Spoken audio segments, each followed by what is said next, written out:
Narrated by Talha bin Ubaydullah. A Bedouin with unkempt hair came to Allah's Messenger peace be upon him and said, O Allah's Messenger peace be upon him, tell me what Allah has enjoined on me as regards prayers. The Prophet peace be upon him said, you have to offer perfectly the 5 compulsory prayers in a day and a night, 24 hours, except if you want to perform some extra optional prayers. The Bedouin said, tell me what Allah has enjoined on me as regards fasting. The Prophet peace be upon him said, you have to observe fast during the month of Ramadan except if you fast some extra optional fast. The Bedouin said, tell me what Allah has enjoined on me as regards zakat. The Prophet peace be upon him then told him the Islamic laws and regulations, whereupon the Bedouin said, by him who has honored you, I will not perform any optional deeds of worship and I will not leave anything of what Allah has enjoined on me. Allah's Messenger peace be upon him said, he will be successful if he has told the truth, or he will enter paradise if he said the truth. And some people said, the zakat for 120 camels is 2 hektas, and if the zakat payer slaughters the camels intentionally or gives them as a present or plays some other trick in order to avoid the zakat, then there is no harm in it for him. Narrated by Abu Hurairah. Allah's Messenger peace be upon him said, on the day of resurrection the cans, treasure or wealth of which, zakat has not been paid, of any one of you will appear in the shape of a huge bald-headed poisonous male snake, and its owner will run away from it, but it will follow him and say, I am your cans.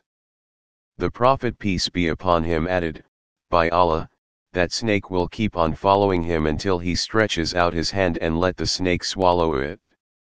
Allah's Messenger peace be upon him added, if the owner of camels does not pay their zakat, then, on the day of resurrection those camels will come to him and will strike his face with their hooves.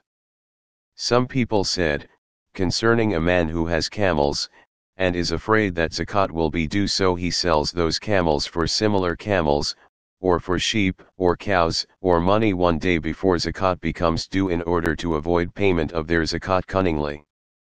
He has not to pay anything.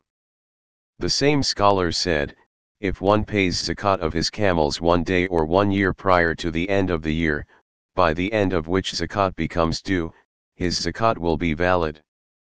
Narrated by Ibn Abbas. Sa'd bin Ubadah al-Ansari sought the verdict of Allah's Messenger peace be upon him regarding a vow made by his mother, who had died before fulfilling it.